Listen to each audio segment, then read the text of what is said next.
절 말씀까지 보겠습니다. 열왕기상 2장 1절에서 9절 말씀까지만 보겠습니다.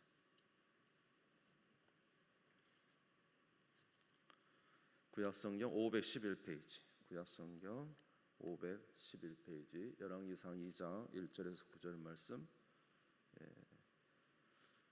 찾으신 줄 알고 봉독하겠습니다. 다윗이 죽을 날이 임박하매 그 아들 솔로몬에게 명령하여 이르되 내가 이제 세상 모든 사람들이 가는 길로 가게 되었노니 너는 힘써 대장부가 되고 내 하나님 여호와의 명령을 지켜 그 길로 행하여 그 법률과 계명과 율례와 증거를 모세율법에 기록된 대로 지키라. 그리하면 내가 무엇을 하든지 어디로 가든지 형통할지라. 여호와께서 내 일에 대하여 말씀하시기를 만일 내 자손들이 그들의 길을 삼가 마음을 다하고 성품을 다하여 진실이 내 앞에서 행하면 이스라엘 왕에 오를 사람이 내게서 끊어지지 아니하리라 하신 말씀을 확실히 이루게 하시리라.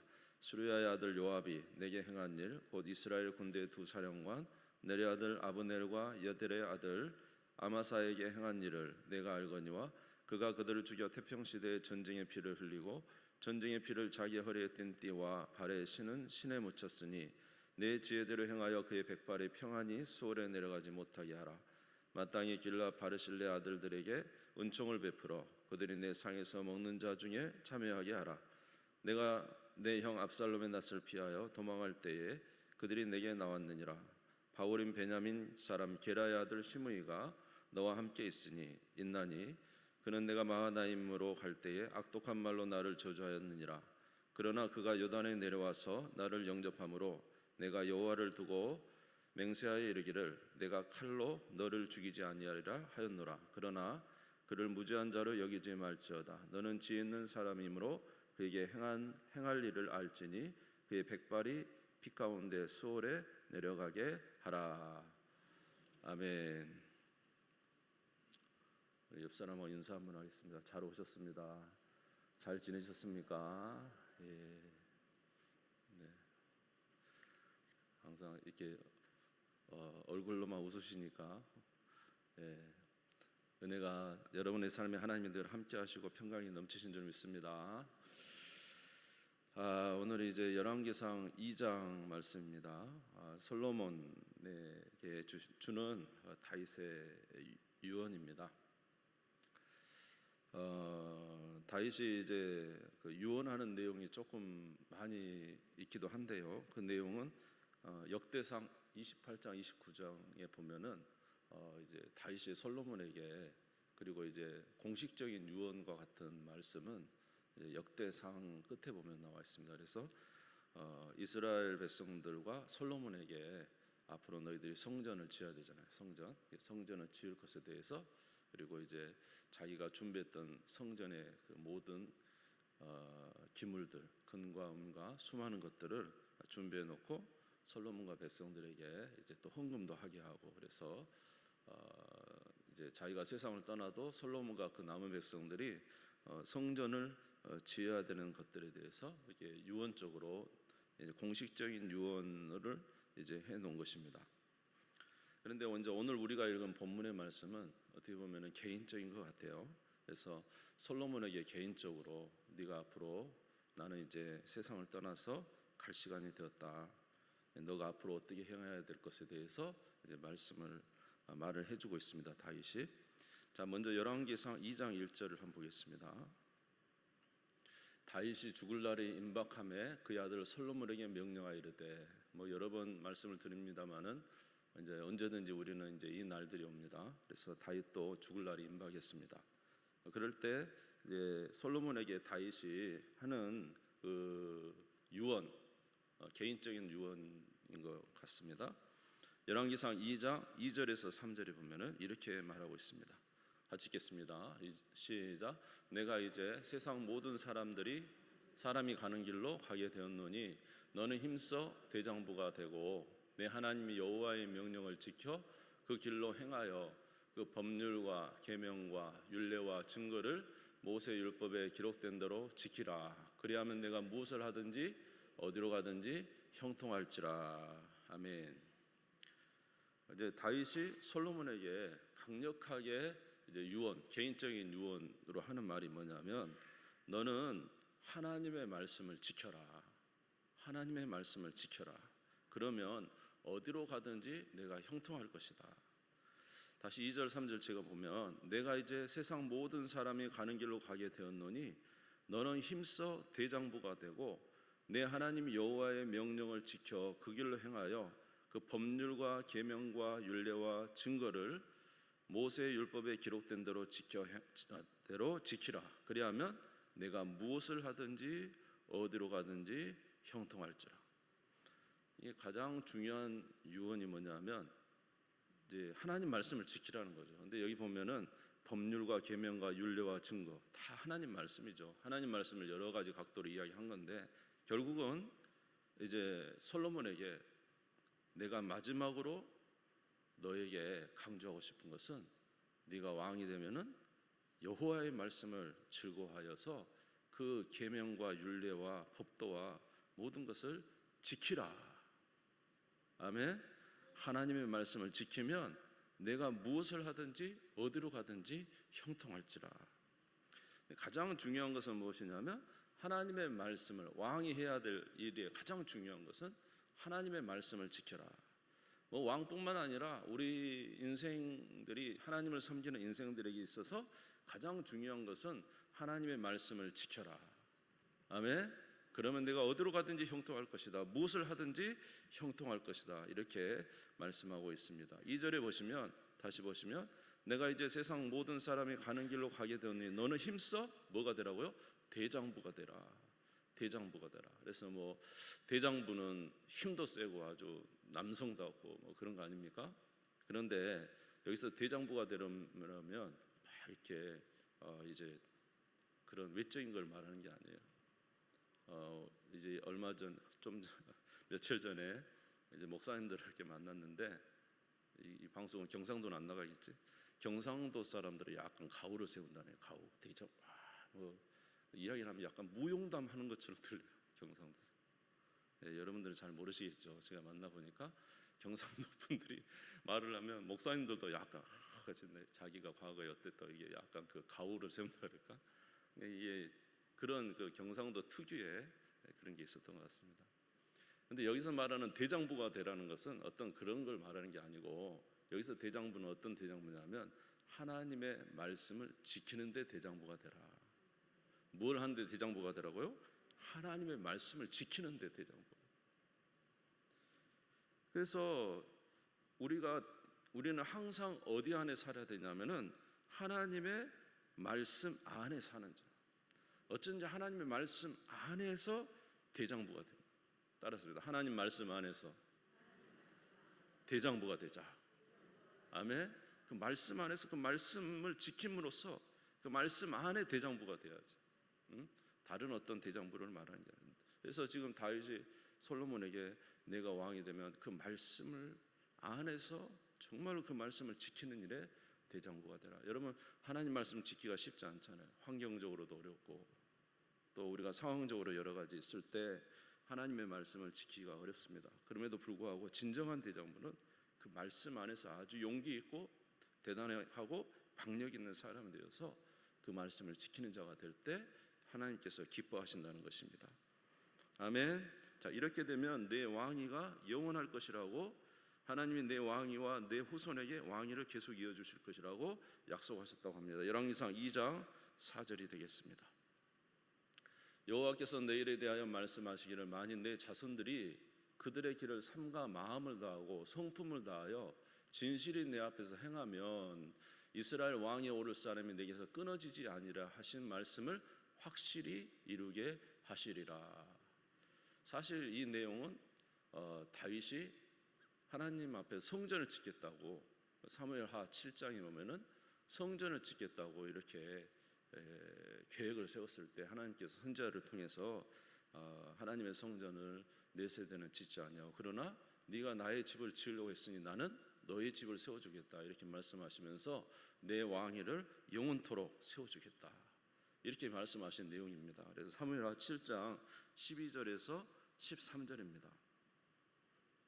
내 수완이 차서 내 조상들과 함께 누울 때에 내가 내 몸에서 날 내 씨를 내 뒤에 세워서 그 나라를 견고하게 하리라.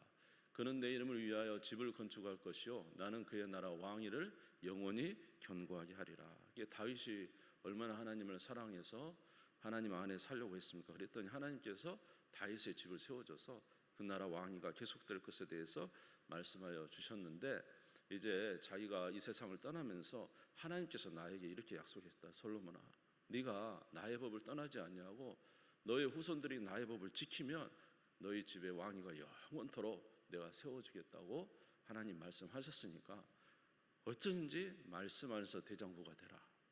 그러면 내가 어디로 가든지 무엇을 하든지 하나님이 형통하게 해줄 것이다. 그러면서 이제 마지막 한 거죠. 여러분 어때요? 여러분의 인생 끝에 여러분 자녀들에게 이제 마지막 유언을 한다 그러면 뭐라고 하겠어요? 돈을 많이 벌어라 뭐 이렇게 그러지 않겠죠? 뭐라고 하겠습니까? 어쩐지 누구를 따라서? 하나님을 따라서 그의 계명을 지키고 그의 뜻대로 살아라. 그러면 하나님이 너를 지켜주실 것이다. 이렇게 하지 않겠어요? 저도 그럴 것 같아요. 우리들은. 다윗이 마지막으로 이제 솔로몬에게 그렇게 말하고 있는 것입니다. 이렇게 주의 계명을 지키라라고 말하는 것은 한 나라를 다스리는 지도자에게는 계속적으로 반복되는 말씀이었죠. 여호수아서 1장 6절에서 8절도 보면은 이 여호수아가 가나안 땅을 점령해 들어갈 때도 하나님께서 여호수아에게 해주셨던 말이에요. 강하고 담대하라. 너는 내가 그들의 조상에게 맹세하여 그들에게 주리라 한 땅을 이 백성에게 차지하게 하리라. 오직 강하고 극히 담대하여 나의 종 모세가 내게 명령한 그 율법을 다 지켜 행하고 우로나 좌로나 치우치지 말라. 그리하면 어디로 가든지 형통하리니 이 율법책을 내 입에서 떠나지 말게 하며 주야로 그것을 묵상하여 그 안에 기록된 대로 다 지켜 행하라. 그리하면 내 길이 평탄하게 될 것이며 내가 형통하리라. 어떤 의미에서 지도자들에게 꼭 필요한 것은 율법을 주야로 묵상하고 그 말씀대로 사는 것이다 이 말이에요.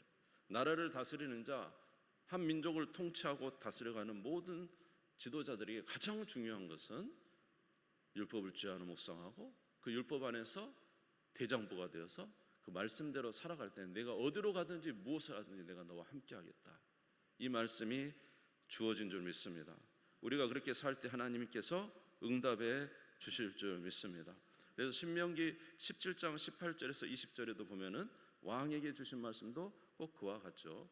그가 왕위에 오르거든 이 율법서의 등사본을 레위 사람 제사장 앞에서 책에 기록하여 평생의 자비 옆에 두고 읽어 그 하나님 여호와 경외하기를 배우며 그 율법의 모든 말과 이 규례를 지켜 행할 것이라. 그리하면 그의 마음이 그의 형제 위에 교만하지 아니하고 그 명령에서 떠나 좌로나 우로나 치우치지 아니하리니 이스라엘 중에서 그와 그 자손이 왕위에 있는 날이 장구하리라. 여러분, 하나님의 말씀에 항상 거하는 것이 복된 것입니다. 말씀 안에서 대장부가 되시기를 바랍니다. 아멘. 네. 자, 그러면 하나님께서 은혜 주신다고 말씀했습니다. 이렇게 다윗이 이제 솔로몬에게 가장 중요한 것을 이제 말을 해주고 있어요.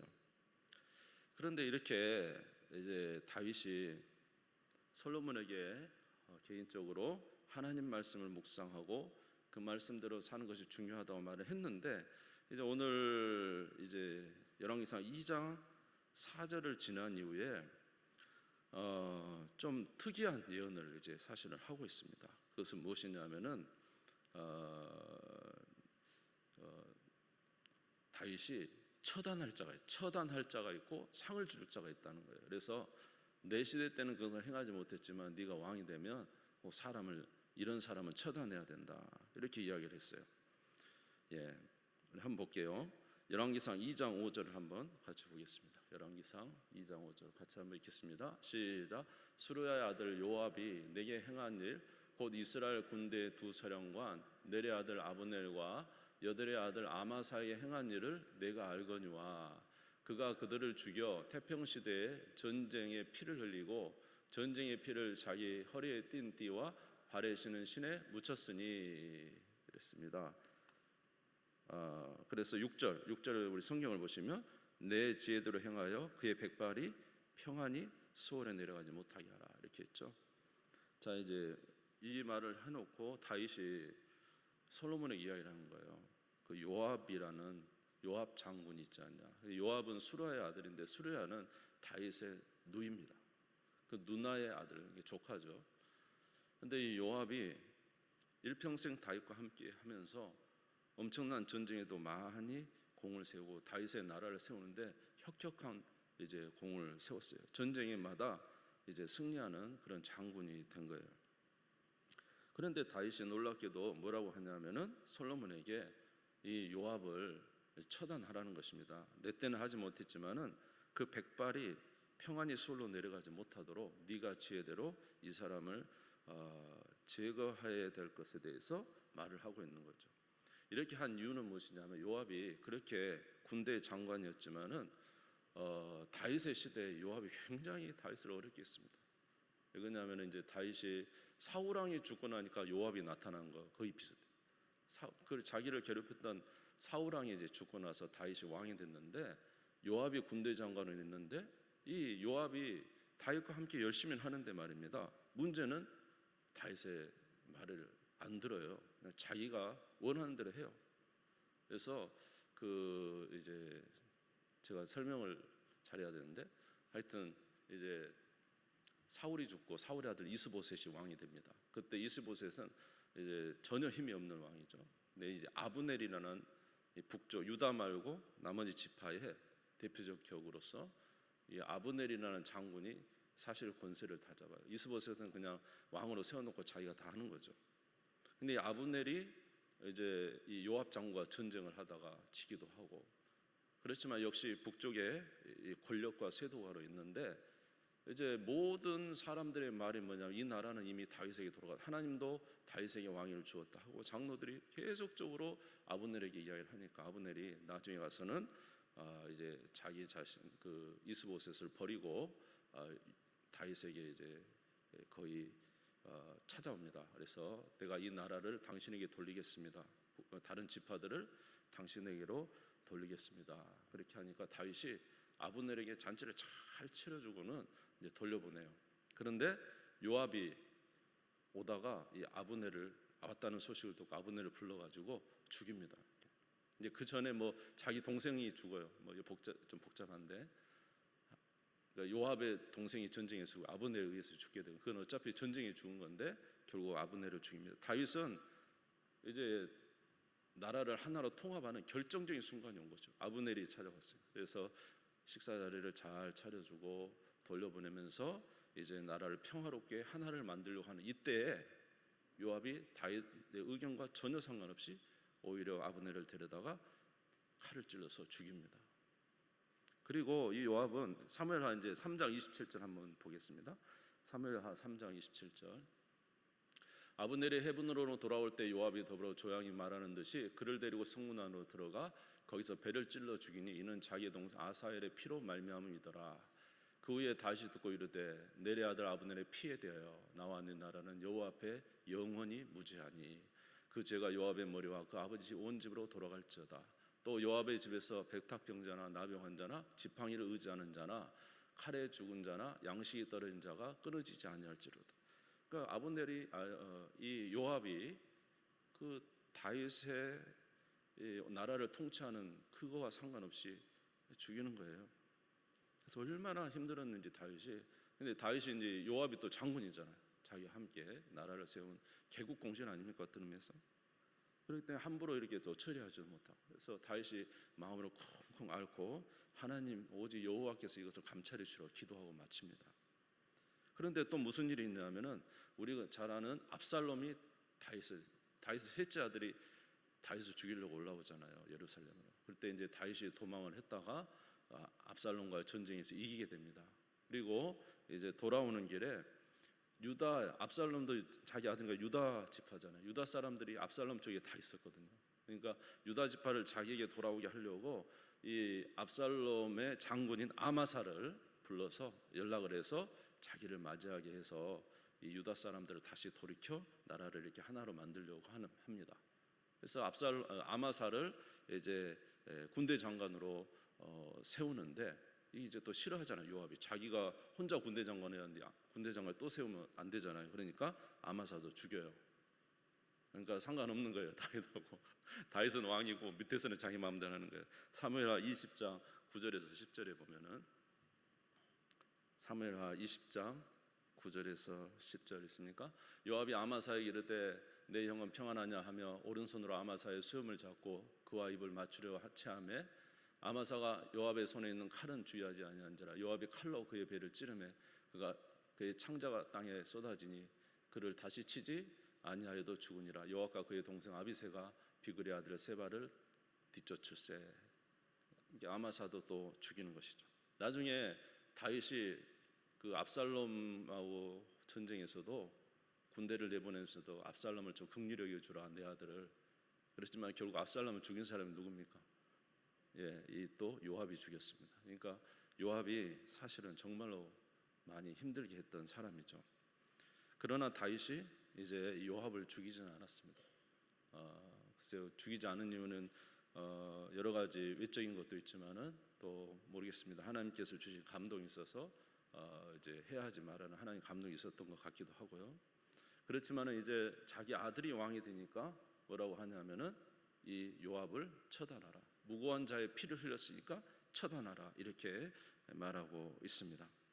또 하나는 또 한 사람을 처단하라고 하는데 그것은 뭐냐면 시므이에요. 열왕기상 2장 8절에 보면 시므이가 있어요. 이 시므이는 압살롬을 피해서 도망가던 이제 다윗에게 욕을 했던 아주 비루한 자여 가거라 가거라. 네가 사울 왕을 죽이더니 드디어 네 아들이 너를 모반하였다 하면서 이 시므이가 막 돌을 던지고 흙을 던지면서 아들을 피해가는 다윗에게 얼마나 이제 욕을 퍼댔는지 옆에 있는 장군이 저 죽은 개 같은 사람 내가 가서 쳐다보고 오겠습니다. 그러니까 다윗이 하지 말아래요. 제가 하는 욕은 하나님이 나에게 하라고 한 욕이니까 내비두라고. 하나님이 이 이야기를 듣고 오히려 나에게 긍휼을 베풀어 주실지 모른다 이렇게 합니다. 열왕기상 2장 8절에 보면은 바오림 베냐민 사람 게라의 아들 시므이가 너와 함께 있나니 그는 내가 마하나임으로 갈 때 악독한 말로 나를 저주하였느니라. 그러나 그가 요단에 내려와서 나를 영접함으로 내가 여호와를 두고 맹세하여 이르기를 내가 칼로 너를 죽이지 아니하리라 하였노라. 그래서 그렇게 욕을 하고 압살롬의 전쟁에서 이제 이겨서 다윗이 돌아오는 때 또 이 시므이가 얼마나 머리가 좋은 정략적인 사람이냐면 베냐민 지파에 1000명을 데려와 가지고 요단강을 건너오는 다윗에게 엎드려 가지고 왕이여 용서해 주십시오. 내가 당신 갈 때 그렇게 했던 거 용서해 주시라고 한 번만 봐주시라고 막 그러면서 엎드려서 용서를 구하니까 다윗이 죽이지 않고 놔둡니다. 지금 왜냐하면 나라를 통합해야 될 때 이 베냐민 1000명을 데려왔다는 거는 베냐민 집 한 지파를 데려온 거랑 똑같잖아요. 그러니까 뭐예요? 이 사람을 처단하면 베냐민 지파가 떠나가게 되잖아요. 그러니까 죽이지 않았어요. 살려줬어요. 그렇지만은 지금 뭐냐면은 이 지금 누구에게 내가 이제 이 세상을 떠나갈 때가 됐으니 이 요압과 시므이를 내가 처단하라. 솔로몬아 처단하라 하면서 지금 이야기를 하고 있는 것입니다.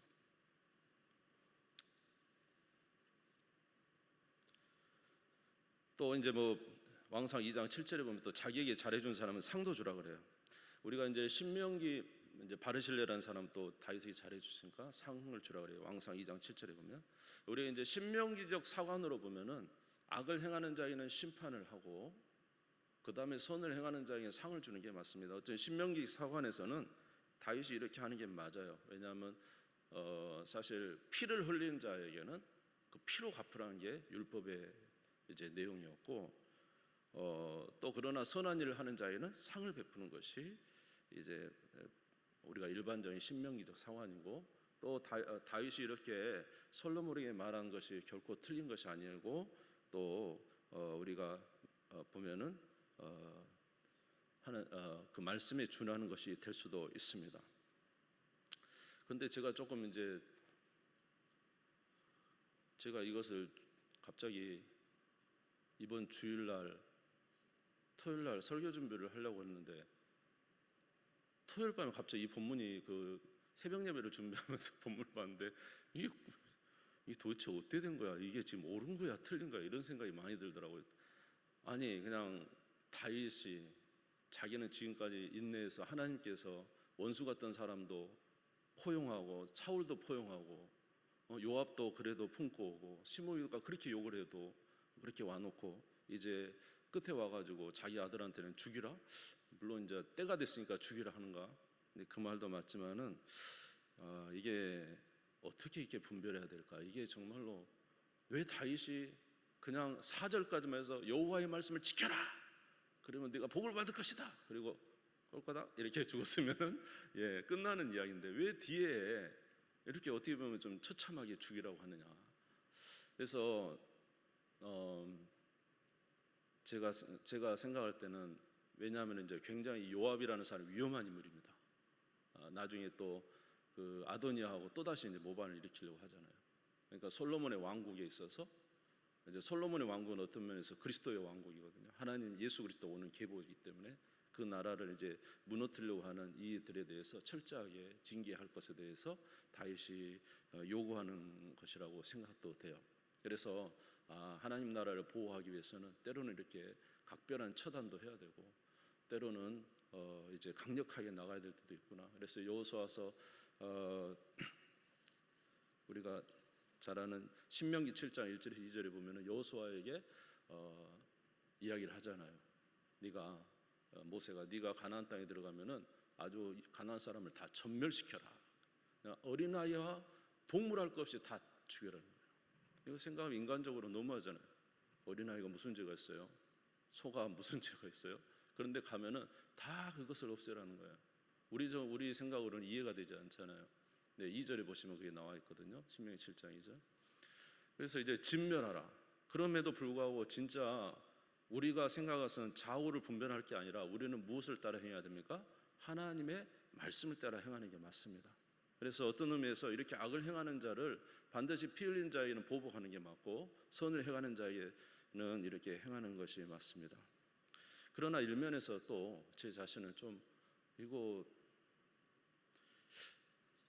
또 약간 이 본문에 대해서 좀 생각을 다시 한번 해보게 되는 것이 있었어요. 로마서 12장 19절에서 21절에 보면은 이런 말씀이 있지 않습니까? 로마서 12장 19절 20절 같이 읽겠습니다. 시작. 내 사랑하는 자들아 너희가 친히 원수를 갚지 말고 하나님의 진노하심에 맡기라. 기록되었으되 원수 갚는 것이 내게 있으니 내가 갚으리라고 주께서 말씀하시니라. 내 원수가 줄이거든 먹이고 목마르거든 마시게 하라. 그리함으로 내가 숯불을 그 머리에 쌓아 놓으리라.